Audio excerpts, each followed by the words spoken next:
አድማጮቻችን መሰንበቻን እያደመጣችሁ ነው። በተለያዩ ጉዳዮች ነው ቆይታ እያደረግን የምንገኘው። ወጣቷ ድምጻዊት ለምለም ኃይለ ሚካኤል ከአልበሟ የተመረጡ የተወሰኑ ስራዎችን እንዲሁም ነባር አንድ ስራን ጨምራ በመድረክ አዲስ የሙዚቃ ስራዎቿን ለአድማጭ አቅርባለች።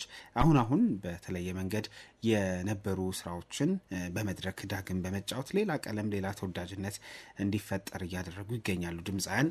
ለማንኛውም ስለ አምስቱ ስራዎቿ መጠነኛ ቆይታ እንድናደርግ ወደሷ ደውለናል። ለሚ እንደምን አለሽ? እግዚአብሔር ይመስገን። ደስ ብሎኛል ስላገኘውሽ። እንዴት ነው ብርዱ እና ደግሞ ያንቺ ስሜት ምን ይመስላል? ቀዝቀዝ ይላል አይደል? አሪፍ ነው። ኧረ እኔ ሙዴ በጣም ሁሌም የሞቀ ነው። ኧረ ብርዱ ግን ድሮ በጥቅምት ነበረ፣ አሁን ዳርን ጨምሮ ትንሽ ይበርዳል። አዎ ቀዝቀዝ ይላል። ለማንኛውም ያው እንደ ሙዚቀኛ ቢበርድሽም እኮ ከኛ የምትለዩ ትንሽ ማንጎራጎር አይጠፋም አይደለ? እውነት ነው። ታንጎራጉራለህ፣ እያዳመጥክ መንቀሳቀስ ትችላለህ። አዲስ የመድረክ ስራዎችሽ በተለይ ደግሞ በማያያ አልበም የተካተቱ አንድም ስራ ተጨምሮ ለአድማጭ አቀረብሽ እና አሁን በተለየ መንገድ የቀደሙ ስራዎችን በመድረክ ስራዎች አስቀርጸው በደንብ ጥሩ አድርጎ መስራት እየተለመደ መጥቷል። መነሻሽ ምንድን ነው እነዚህን 5 ስራዎች በዚህ መንገድ ማቅረብ የፈለግሽበት?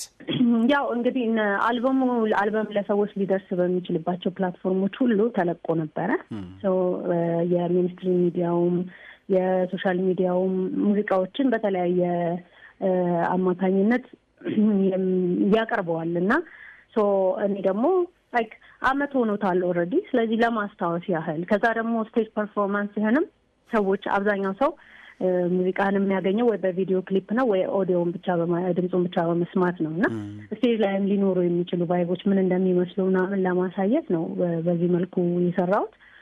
ወደፊትም እሰራለሁ፣ በተለያየ መልኩ እሰራለሁ የቀሩትንም ሙዚቃዎች ምናምን በእንደዚያ በአኩስቲክ ባንድም በባላይ ባንድም ምናምን እያደረግኩ እንትን እለዋለሁ። አሁን ላይ ኖርማል ነው እንዳልከው ቅድም ብዙ አርቲስቶች የራሳቸውንም ስራ የሰውንም ከቨር ስራ በዚህ መልኩ እየሰሩ ወደ ህዝብ ማቅረብ እንትን ነው። ምክንያቱም አሁን ብዙ የመድረክ እንትንም እኔ ጋር ትንሽ ከሰዎች ጋር የመገናኛ መንገዴም ውስን ነው ምናምን እና ክለብ ላይም በደንብ አክቲቭ አይደለሁም ምናምን ኮንሰርቶች ምናምን ብዙ አይደለም እና ከሰዎች ጋር የመድረሻ አንድ ፕላትፎርም አድርጌ ነው ያሰብኩት። እንዴት ተመረጡ 5ቱ ስራዎች? አንገት ማስገቢያ ናቸው? ይቀጥላሉ ማለት ነው ሌሎቹ? ይቀጥላሉ። አዎ እነዚህኞቹ ያው ማያይ አልበሙ ላይ ኦልሬዲ አልበሙ የመጠሪያ ነው፣ እሱን ለማሰብ ነው። ሌሎቹ ያው ስቴጅንም ያማከሉ ናቸው፣ ሞቅ ያለ ምናምን። ከዛ ላሊበላ ደግሞ በጣም በሰዎች ዘንድም ብዙ ተወዳጅ ሙዚቃም ስለሆነ እሱንም ምናምን አድርገን እንጂ በቀመር ምናምን የተደረገ ነገር አይደለም። የተለየ አዳዲስ አድማጭ አዳዲስ ጆሮ ከማግኘት አንጻር እኔ ይዞት የሚመጣው ነገር እንዳለ አስባለሁ። ምክንያቱም ሌላ ቀለም ስለሆነ። ናይስ። ስለ ምኞት በጣም ነው የማመሰግነው። ከመጣ በጸጋ ቀበለዋለሁ። ያ እኔ ምን እግዚአብሔር ብዙ የሚወዱኝ ኦዲየንሶች ሰጥቶኛል እና ስለዚህ ጀስት የምወዳቸውን በማክበር ውስጥ ነው የተሻለ ነገር ይዞ ለመቅረብ እና ሁልጊዜ መታተራለሁ እና የሰራውን ያው ማጨድህ እኮ አይቀርም።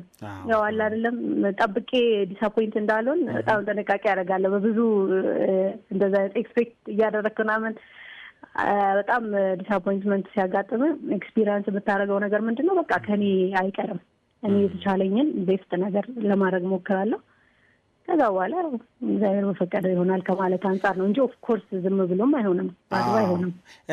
ምን ተመለከትሽ? እነዚህ 5 ስራዎች አሁን ወጡ። በእርግጥ በቀናት ውስጥ ነው የተገናኘ ነው፣ ግን እዛው መድረክ ላይ የነበረው ምላሽ ስሜት ምን ይመስል ነበረ?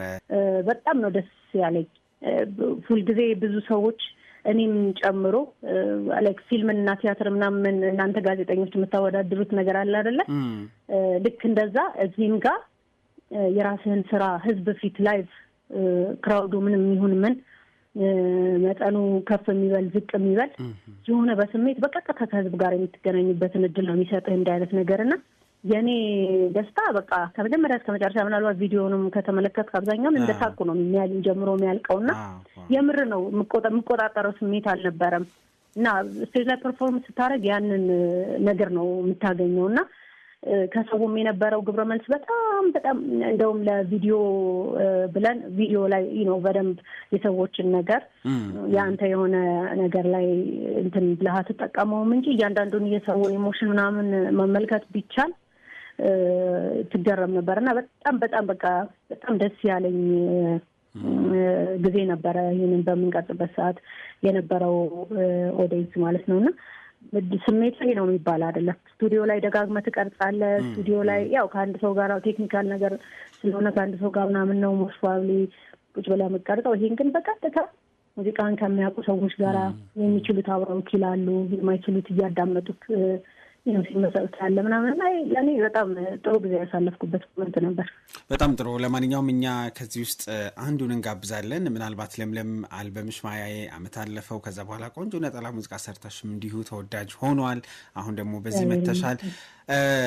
ሙዚቀኛ ረፍት የለውም ስራ ስለሆነ አይደለ? እና አልበም ጀመርሽ እንዲህ ሁለተኛ አልበም ምን እያሰብሽ ነው? ከዚህ በኋላ ምንድነው ለምለም እናገኛት? በቃ አሁን ኮሌክት ማድረግ ጀምሬያለሁ። ስራዎችን እየሰራው ነው። ወደ ስቱዲዮ የሆነ ጊዜ ያው ሰርተ አልበም ስትጨርስ የሆነ ደክሞ ምናምን ያረፍክ አይነት ስሜት ይሰማህ የለ? አሁንም ያንን ድካም ልደግሞ ነው ምናምን እንድትል የሚያደርግ ነገር ነበረ ምናምን። ከዛ ግን በራሱ ጊዜ ተፈጥሯዊ መሰለኝ ናቹራል ነገር መሰለኝ የኛው ስሜት እና ከዛ ደግሞ በቃ የመስራት ረሀብ ውስጥ ትገባለህ። ስለዚህ ተነስተህ ትሯሯጣለህ እንደገና። አሁን ጀምሬያለሁ። የራሴ ሲንግል ስራዎችም ይኖራሉ። አልበሙንም ኦልሞስት ጀምሬያለሁ። በቃ በጣም ጥሩ። ያው ደስ የሚል ስቃይ እኮ ነው አይደለ? እንረሳውና ከዛ ደግሞ ይቀጥላል። ለሚ እናመሰግናለን። ወሊኔን እንጋብዝ። የትኛው ይሻላል? እስኪ ምረጭ። ደስ ይለኛል። አንተ ወሊኔን ስለምትወደው እኔ ደግሞ ሌላ ጋብዛለሁ። እሺ በአንቺ ሙዚቃ ልንሰነብት ነው ማለት ነው። በጣም እናመሰግናለን። እሺ እኔም በጣም አመሰግናለሁ። እሺ ለሚ በጣም እናመሰግናለን።